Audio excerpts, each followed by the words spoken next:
The home stretch, the final four of the 2024 New England Patriots season begins this Sunday at a rather infamous location, wouldn't you know? That's right. The New England Patriots travel out to the desert, Glendale, Arizona, site of two of the most well-known Patriots games in history. One worth remembering, and the other supposedly that happened. The Patriots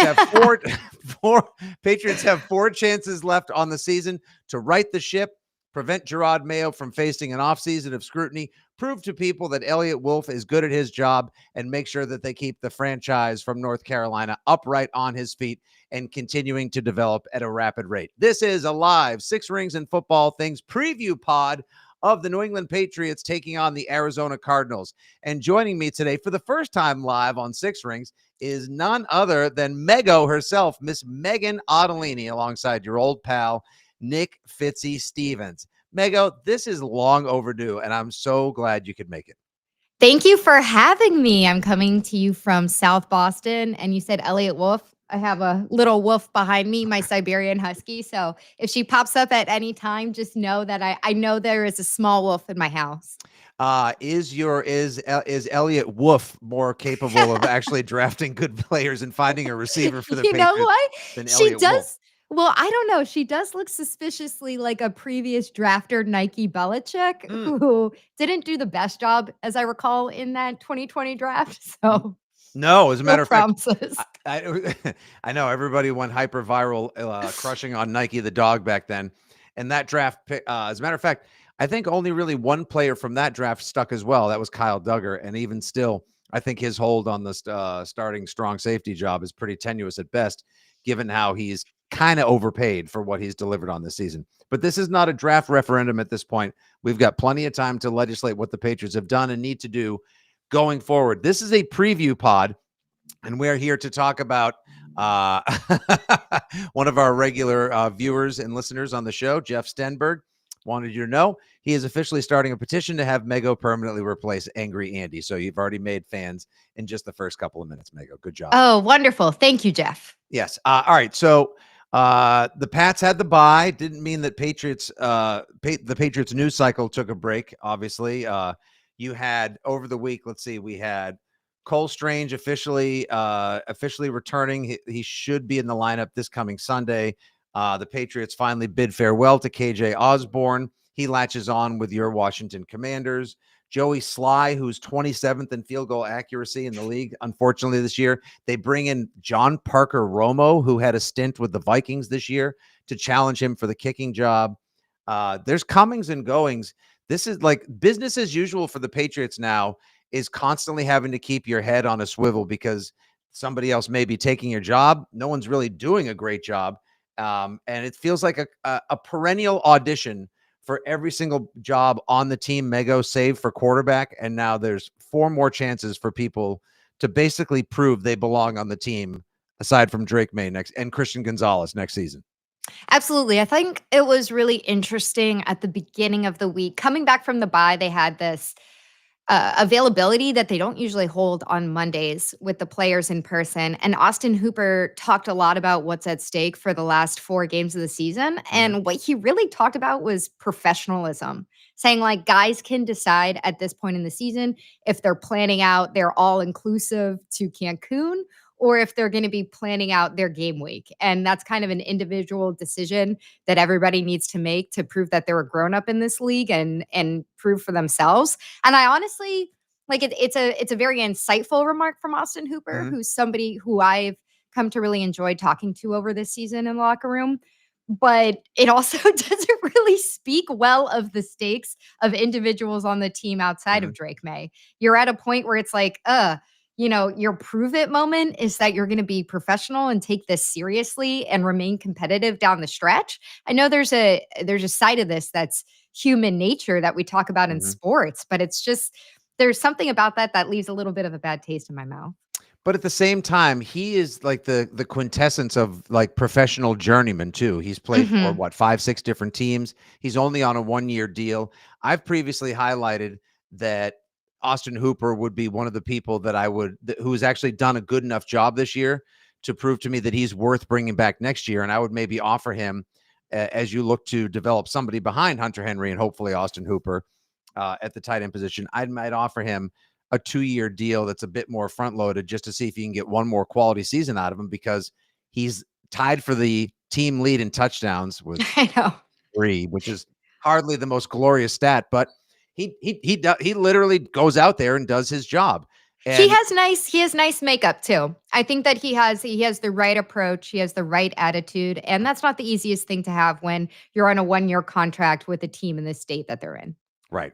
Hart and I on the last podcast a couple days ago, we tried to figure which 10 Patriots, if you could pick 10, which 10 Patriots are absolute locks for the 2025 roster. And you can't keep Drake May or Gonzo because they're going to be. Oh god. And it's kind of Okay. tough. Did you get to 6 outside of that? Some people on Twitter are like, oh, it's easy. I can give you 20. Like, it's not as easy as you think. It's not as easy because, like, you could name it. Christian Barmore, should he stay healthy? Yes, he's a keeper. Cole Okay. Strange may supplant David Andrews at center for all we know. Not to say that he's half the player David Andrews is. And this is not a forum to discuss why they might move on from David Andrews, but the poor guy has missed 2 whole seasons in the last 5 years, and he's coming off major reconstructive shoulder surgery. Like, I don't know if Bear's going to be able to bring it again. So there's uncertainty with him. Name a receiver that has earned a spot next year. I would still say Demario Douglas. I just am not totally sure about how they're using him right now. Mhm. I mean, I know that it seems like he's had a lot of inconsistencies with the timing of the running of his routes, and I think that's something that is a disappointing development over the Mhm. season, or lack of development, but I still think that he probably has the most, for lack of a better word, like pop out of any of your receivers. And I'd like Mhm. to see him be your little speedy slot guy going forward. But you really only get the most out of that guy if you have somebody who's a proper X receiver, which you haven't had in No. like a decade. You really haven't. The story came out over the bye week as well.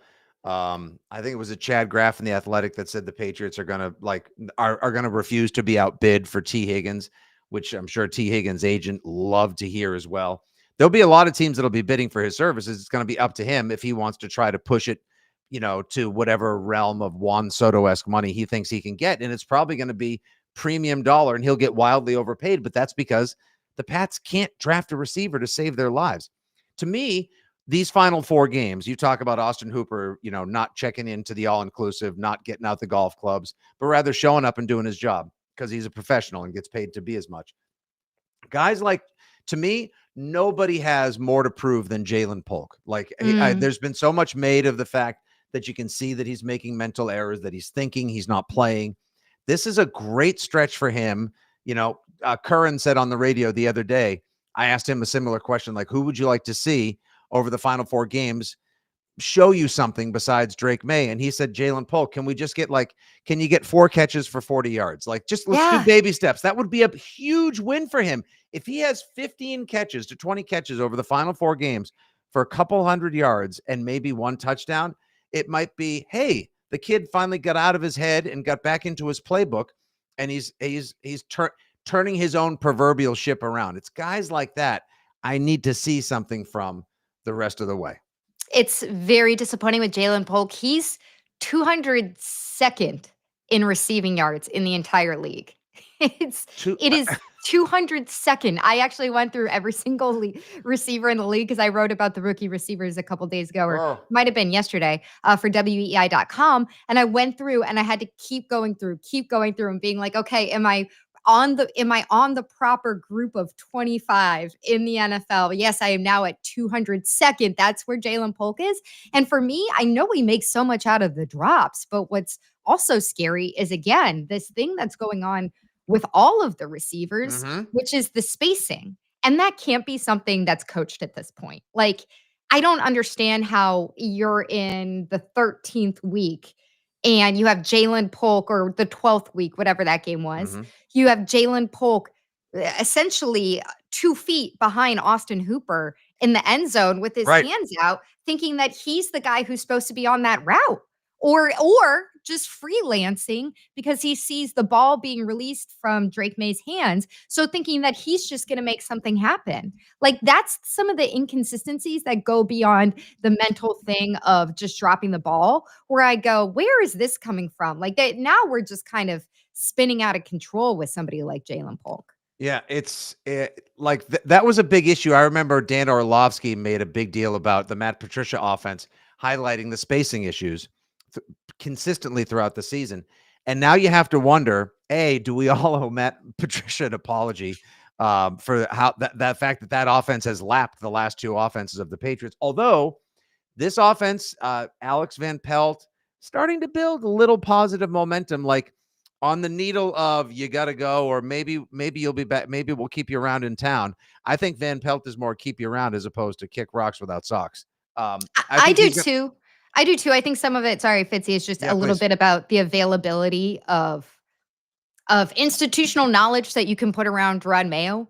I Mhm. think if you keep Van Pelt, I'd still like to see more additions because Sure. there's just not enough league knowledge in the office right now. And I think it's still, as we talked about to start the pod, too many people learning on the job. All right, here's a good. All right, so Jeff Stenberg, who obviously lobbied in with a comment earlier, Jalen Polk just needs confidence. Unfortunately, he won't get that from pessimistic New England fans. He needs the Trey Turner standing ovation treatment. Time to show him some love.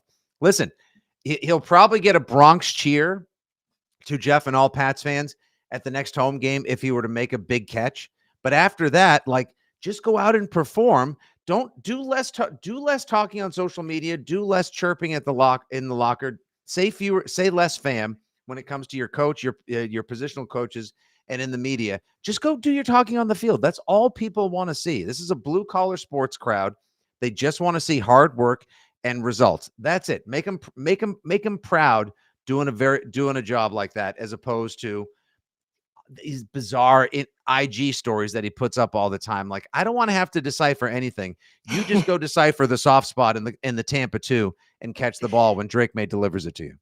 And I do think that this coming game is a really big opportunity for the offense because you're seeing a defense that's as inconsistent as yours has been. And so, yeah, Drake May is coming off of probably that. I know I'm being kind there, inconsistent. But you're seeing Drake May come off of probably his best performance in my opinion, Mhm. of the season. And he should be able to air it out a little bit. This is not a defense in the Cardinals that has been pick happy. I think they only have 6 Mhm. takeaways, 6 picks, I should say, on the entire season. Yeah, it's the 20th So, ranked overall defense as well. So yeah. they're in the back half, and it's the like 19th ranked pass defense and 20th ranked rush. So So the opportunities will be there. I would expect a big and clean game from Drake May. And if you're looking for a game in the rest of the schedule where Jalen Polk can maybe start to figure something out, this week feels like it because I think Mhm. it's going to be a lot harder to do when you're seeing Buffalo in LA. Right. It's a tough stretch. Now the Cardinals come into this game at 6-7. Pats are 3-10. Cardinals lose a gotta have it game last week. They're losers of the last 3 straight.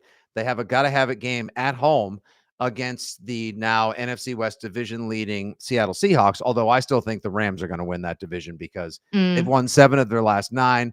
McVay's feeling himself. That defense is playing really good ball. And when the twin terrors of Cooper Cup, who killed my fantasy season last night, and Puka Nacua are healthy with Matthew Stafford upright, that's a dangerous. I don't think anybody in the playoffs would want to see the Rams at home or away at this point. Can I bring something up to you, Fitzy? Just because you Absolutely. brought up Sean Yep. McVay feeling himself, which I very much agree. And the game last night was like not really my flavor, but I Same. stuck with it to the end. Same. What's going on with McVay's hair? We need an intervention there. He's got a lovely wife, Yep. and she needs to tell him that he's beginning to look like the 6-year-old who's walking out of Supercuts with the gel. Like, he's a handsome guy. He's got the hair. He He's got is. the hairline. Like, why not do something a little bit more updated, my guy? Like, you're not the lead singer of Sum 41 in 2004. What is going on? I wasn't necessarily expecting a referendum on Sean McVay's hair, but then again, these are some of the Frankly, it's become a distraction. the digressions I should expect when I do a broadcast with you. I know he is a handsome guy. He's like annoyingly put together. He's super Yeah. smart, remembers That's literally every play they've ever run. that's And the why the hair coverages. is so strange. I got to tell you, he's got a long, bright coaching future ahead of him. And whenever that guy wants to do TV, He when he goes in the booth in alongside insert name of play-by-play guy here for either Fox, Amazon, Apple, Netflix, wherever, he's going to absolutely crush. He is going to absolutely crush. Yeah, Yeah. I gotta say, I mean, to me, it's like if Cliff Kingsbury showed up on the sidelines in Skechers, you're like, everything else makes sense. What No, is he this? wears like Ferragamos. Like That's what I'm saying. he There's spends on something himself. there's one part of it that doesn't make sense, and it's that hair gel. The Yeah. LA looks or something. He can't get rid of it. All right, so we just lost Sports Clips and Supercuts as possible six ring sponsors. Oh well, always making friends here, talking Foxborough football and Sean McVay's hair. Okay, couple funny comments came in by the way while we were talking about McVay's hair. Frank Sarah, who's watching the podcast live right now on the Fitzy GFY socials, says make sure not to draft any University of North Carolina wide receivers over the next 4 years. Oh, Belichick catching a stray. That's funny because it's true. And also Joey Zaguire, the Patriots should do what the Eagles did way back in 1976, hold open tryouts. We need to find the next Vince Papale. Listen, we're not above anything at this point. Like, try anything. Go ahead. Whatever would do. Here's a good question. Let's get to this before we do our game preview and prediction. Have either Joe McBride watching live on YouTube right now as we record the latest Six Rings podcast, have either of you seen anything where you want Mayo back? He's coming back, guys. Listen, everything that they publish in Boston Sports Journal, we talked about on the radio this week. Tom Curran weighed in on it as well. Even Bedard went on the other sports station and said 85% chance Mayo's coming back. This is just sort of the organization may be put more on notice regarding how the final 4 games go if it's a complete tire fire. I don't expect them to come out, be tepid, unprepared. And if they are, that is an indictment on all the coaches, all the coordinators, and most especially Gerard Mayo, Mego. And I saw a piece in the Globe today that said it's time for the Patriots to start doing the organization and their fans justice and play fearlessly. And that's all I can ask. I am just a fan currently hosting a podcast, usually standing in the parking lot or on the Jumbotron saying, just play without fear. You have nothing to lose but games. And you're just a guy 2 weeks from Christmas standing in front of Gerard Mayo asking for him to go for it on 4th down. That's all. That's all.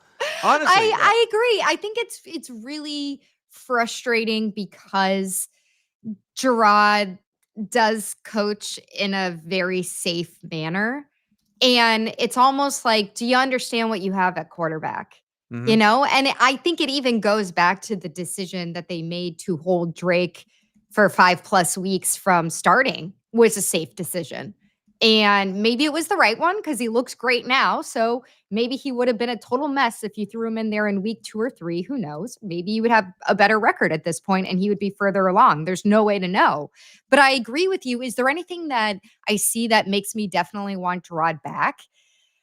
I will say that I do believe that the players connect with him. I do think that the players have a lot of respect for him as a former player and for what he's trying to do. I just think there's so much disorganization down there among everybody. And there's such a lack of talent on the roster that even if you go in with the right mentality and you're imparting that on your players and you're communicating well with them and you're running practices well and you are being a hard ass through training camp, which Gerard was, it doesn't really matter if you don't have the pieces for it to come together.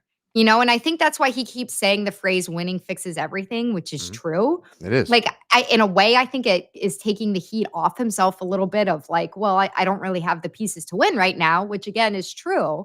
I just think that he does, because of how bad the situation is this year, that the Crafts put him in, he does deserve another opportunity next year. Beyond that, I'm done. Like, I'm not doing the Mac Jones, we need to see you with yet another coordinator. We need to see you with this or that. But should they bring him back next year, which like you and Bedard and Curran, I believe that they will. Should they bring him back next year, they need to do the Joe Mazzulla route of surrounding him with people who are more experienced. Charles Davis, more experienced than him. He needs more experience around him. And if you don't like that setup, I'm sorry to tell you, I think that's the only way that they can go forward and be successful with him. 1,000,000%. I know some people have been saying in the live chat recording the pod today that we're making too much sense here today. And it's just time for some very simple, straightforward, frank talk. You have to play fearlessly with the guys you have to figure out who's going to be part of the solution, not the problem next year. But for anybody to just be like, that's it, I'm done with him. I don't like the interviews. I don't like the fact he calls him soft and walks it back. He's indecisive. He's trying to figure out exactly how he should compose himself and comport himself on game days in the teams. There's a lot going on, and I'm sure he would be the first one to tell you, wow, this is so much more difficult than I thought it was going to be. Yeah. But I to think not surround him with that talent is doing him and the organization a disservice. Yeah, they need to go out and really secure some talent on the roster. And I see like Joe McBride in the chat right now is throwing in Vrabel is available. What about Dayball? Yeah, if you can bring someone in that has a good relationship with Gerard and you make him the assistant head coach and you add somebody who's going to be his bears.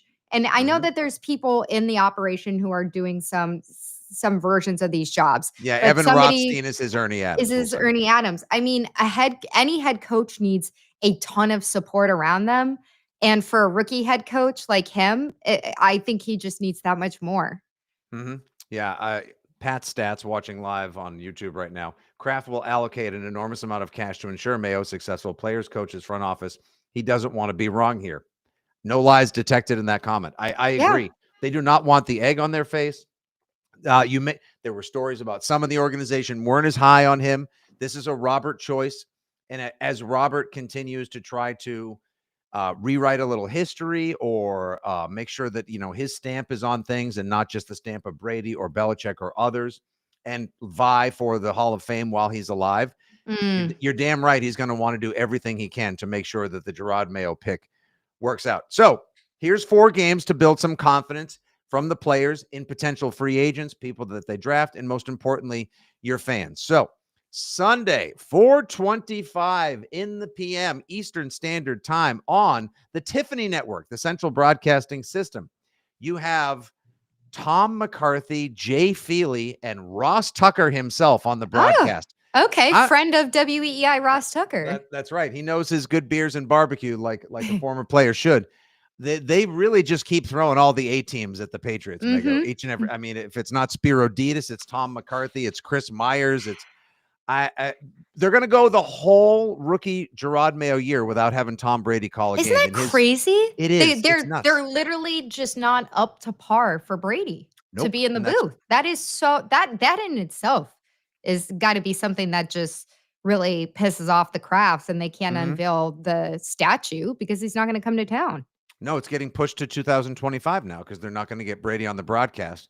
And after all the laurels they threw his way and money for June 12th, 2024, they're still not going to get Brady back in town. Side note, I think we talked about this on the radio this week. Brady definitely evolved as a broadcaster last week when he was calling out the Bills. Hoarse voice Brady was best Brady in the booth. Yeah, Brady calling out how to kill basically a 1-minute drill is just exactly why you have Brady in the booth. That's why you have him, not because he has the chiseled face of a man 20 years younger or because of the name recognition. I mean, that's a big part of it. But the way how natural and commanding he was on those particular calls, I think was definitely the highlight of the season so far. So yeah, here we go. Here's another. We need a better GM. It's hard to make chicken soup out of this roster. I mean, the Elliott Wolf got the quarterback right. Yeah. However, did not get the rest of it right. There's a lot of people that we probably want to see more from the rest of the way. Can Layden Robinson hold up? Javon Baker. I'm disappointed in general with him, let alone the fact that he's got a bye-week concussion and is likely not to be out there this week as well. So odd. Super weird. That he's not been practicing and that he's in concussion protocol according to the injury report. So keep an eye on that. I think it's strange. I have a friend who is watching live, my friend KJ in Los Angeles, who's watching live right now as we record our latest Six Rings podcast, and sends this text to me. I'm live fact-checking your Six Rings podcast, which is currently streaming on Twitter. You referred to CBS as the Central Broadcasting System when it's actually Columbia Broadcasting How Systems. dare Do better. you? God, everybody. My apologies, everyone. Next Gansett is on Fitzy. Sorry about that, everybody. God, this is so embarrassing for us. Truly. I did call This it is the supposed to Tiffany be Network, though. I know, right? a professional operation. Can't you see the microphone that I have? This is a professional microphone. Oh, sure, Fitzy. Sure. All right. So Sunday's game, 425 in the desert, State Farm Stadium, site of Super Bowl 49 and another big game that happened allegedly. Your New England Patriots are 4.5-point road dogs in what likely is the most winnable of the final four games. Mm. The most winnable because after this, you go to Frozen Helms Deep in Buffalo. Then you come home for Khakis Gym and a glass of whole milk with Herbie.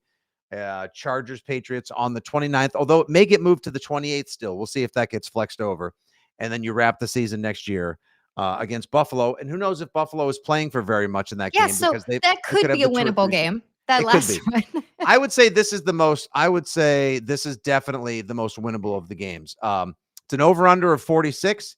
Patriots obviously bottom offensive line, more changes being made. Cole Strange comes back. There's competition at the kicker. Drake Maye had a week off. I do want to play this. This is one thing that gives me not cause for concern, but tells me, Mego, that maybe, just maybe, the Patriots are going to play more aggressively. This is Drake Maye replying to a question this week at a Pats media meet and greet about how the way the season is going and if it's weighing on him. Yeah, I think everybody's got some urgency. You want to be, nobody wants a season like this year again. I think it's 2 years in a row of a season like this, and you start to worry. So I think there's definitely some urgency, and you see it in those guys, and you see it especially in the veterans, and especially me and the quarterback. As the quarterback, there's an emergency to get to that point and fix these things or work on them and get better, and use these last 4 games as. All right, so stepping stone, however you want to get to where you want to go. Baby steps. Okay, I agree with that. Urgency, good, but you don't want another season like that. Does that give you any cause for concern? Or is that just good to hear that from a competitor? It didn't bother me, but I know some people it bothered. Like in terms of him showing some kind of impatience? Uh-huh. No, I don't think so at all. Look, I was in the room for that, and I've been in the room with May after these losses, and Mhm. he looks like I've said this before on the radio. He looks pretty mad and frustrated after these losses, which is what you want. I don't think that you want a young quarterback who can clearly feel what he is so far in the league Mhm. wanting to be extremely patient. You want a competitor. I think that that's the right note to strike, to say that there's a standard that we're going to set here, and Mhm. it's not going to be back-to-back seasons of this. Right. How would you feel if you heard him up there saying, "Well, I trust in everybody here, and we're going to take our time Mhm. to figure out who we are." You'd be like, "What the hell? Like, what is Yeah, this?" you're supposed to be a competitor, dude. I thought you were Exactly. like this, but he hasn't really lost before. Like he's probably lost more games this year than he has the last 2 seasons at UNC, and given his athletic pedigree, probably in all of his high school days. So you can see that that's bothering him. To And which I say, good. It that's the should. case. Yeah, that's the case with a lot of highly drafted quarterbacks, right? It's just the nature of Mhm. when you get into one of these teams and they're Right. in that position for a reason. And I know it looks this year like, oh, look at what Washington's doing. Why couldn't you do that? And look what the Texans did last year. Why couldn't you do that? Mhm. Well, if you look back through the history of these highly drafted picks and first time head coaches, that is actually much more uncommon than it showed over the last 2 years. Correct. All right. So what do you how do you see this one playing out, Mega? So I see this as being, I guess, the closest that the Patriots can come to a shootout, Mhm. because both of these defenses, as we talked about a little bit earlier in the pod, are basically in the bottom quarter, the bottom Mhm. quartile of the league, Correct. both in the ground game and the passing game. So I could see this coming out to, do you want me to give the score yet? Yeah, go for it. Okay, so I see this 27-24 Cardinals. I mean, I could really see that score flipped either way, but I'm just Mhm. gonna go a little bit more safely and That's a say that loss. I can get behind a loss like that. So it's frustrating for me because I would really like to see the Patriots get above 25 points with Drake May through an entire game, and you haven't had that yet. But you're Mhm. going up against a Cardinals defense who is very inconsistent, as I said before. And you have Kyler Murray, Kyle Murray. I call him Kyle. That's his nickname. Mhm. Kyler Murray coming off of a game where he threw back-to-back picks. Mhm. And as you said, a 3-game losing streak. The Cardinals have a teeny bit more to play for. If they beat the Patriots, they have a 10% chance of making the playoffs. If they lose to the Patriots, they have a 2% chance of making the playoffs. Yeah, because the Seahawks are in first place now, and Zach Charbonnet, if he were still allowed to be, would be running all over the Cardinals like he did last week Mhm. in place of Kenneth Walker. So that should give some hope that there could be some running lanes for the Patriots. But then again, Seattle has a better offensive line than the Patriots do. I doubt Cole Strange can fix all 5 spots coming Yeah. back. And we'll see if he even gets in at center, which could be interesting. So what I think is going to happen here is I think Mhm. you're going to have both quarterbacks, Drake and Kyle/Kyler, running a ton, and I have no Take the over on both of their running props, big Yes, time. I have no confidence that the Patriots defense can contain Kyler Murray. No. I've seen no evidence of it throughout the season. I know Christian Barmore is getting more snaps, getting healthier, which is great, but I just don't think that you have the makeup or anything there in the way that you've been playing to be able to contain him. So I think it's going to be a nice quarterback show for both sides. My Mhm. biggest fear overall looking at this game is that you have the Cardinals playing with desperation because there's just a tiny bit on the line for them. And you have the Patriots on the other side playing for professionalism.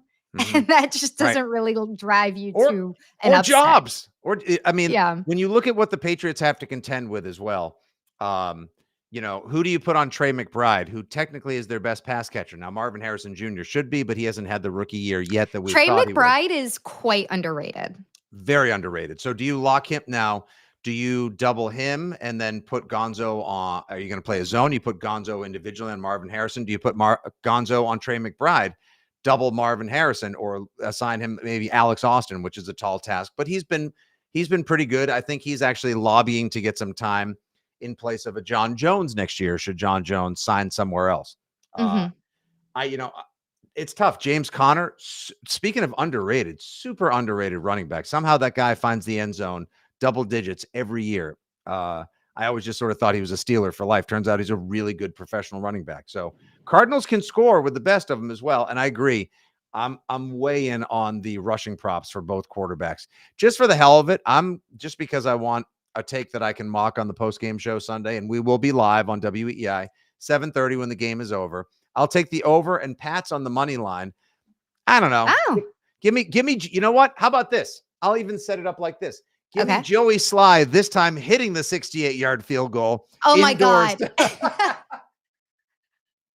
Getting hyper specific. I don't even think there's a prop out there. So you'll have There to isn't. call one of the books to make it up for you. Why not? If Bill Simmons can always call for a prop on one of the books on his show, then why can't I as well? So I got Pats 24, Cardinals 23.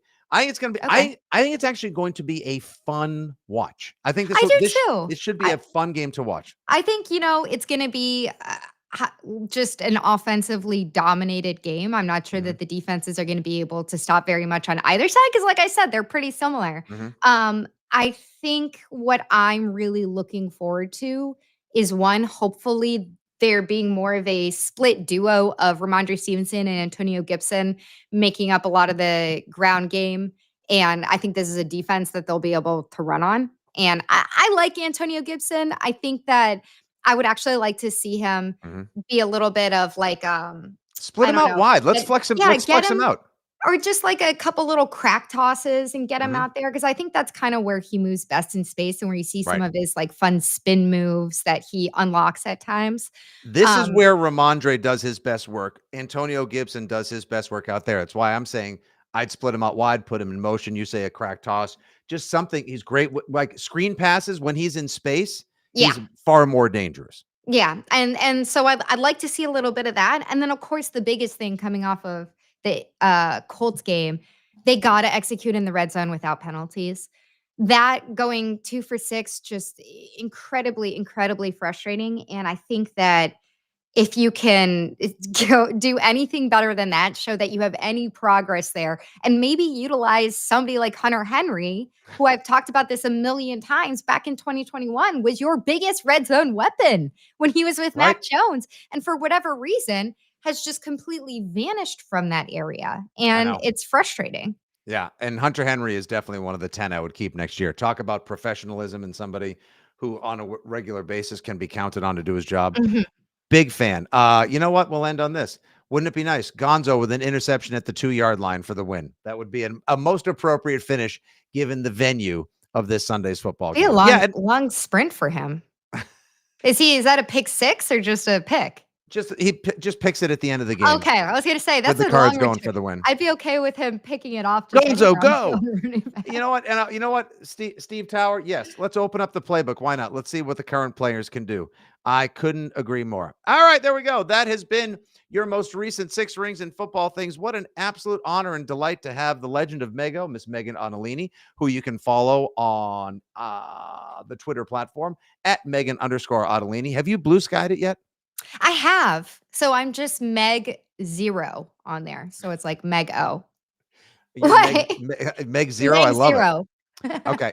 I mean, we're all on Threads. You can find her on IG as well. But you know, when we're on IG, sometimes we put personal photos up there as well. So if you're going to follow us or stalk us over there, try to be nice, everybody.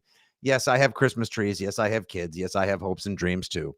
But if you want bad sports takes and dad jokes, it's at Fitzy GFY. This has been your latest and greatest 6 Rings in Football Things. Mego will definitely be joining us more frequently with Andy Hart on his afternoon show obligations. So when you're available, this will be a delight. From our dogs, our offices, our studios, and our holiday thresholds, we wish you all a great week 15 in the NFL. Take care. God bless. Give us a follow. Tell your friends about the pod. And as always, go.